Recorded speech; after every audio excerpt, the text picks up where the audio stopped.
ಸಮಾಜವಾದಿ ಪಕ್ಷದ ಸಂಸ್ಥಾಪಕ ಉತ್ತರ ಪ್ರದೇಶದ ಮಾಜಿ ಮುಖ್ಯಮಂತ್ರಿ ಮುಲಾಯಂ ಸಿಂಗ್ ಯಾದವ್ ನಿಧನ ಹೊಂದಿದ್ದಾರೆ.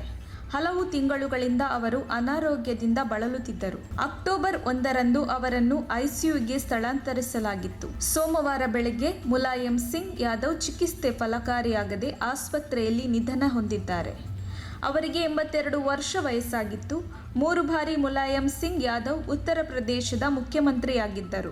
1939ರಲ್ಲಿ ಜನಿಸಿದ ಮುಲಾಯಂ ಸಿಂಗ್ ಅವರು 1992ರಲ್ಲಿ ಸಮಾಜವಾದಿ ಪಕ್ಷವನ್ನು ಸ್ಥಾಪನೆ ಮಾಡಿದರು. 2003ರಲ್ಲಿ ಉತ್ತರ ಪ್ರದೇಶದ ಮುಖ್ಯಮಂತ್ರಿಯಾಗಿದ್ದರು. 8 ಬಾರಿ ವಿಧಾನಸಭಾ ಸದಸ್ಯರಾಗಿ ಆಯ್ಕೆಯಾದ ಮುಲಾಯಂ ಸಿಂಗ್ ಅವರು 1967ರಲ್ಲಿ ಮೊದಲ ಬಾರಿ ಶಾಸಕರಾಗಿ ಆಯ್ಕೆಯಾಗಿದ್ದರು.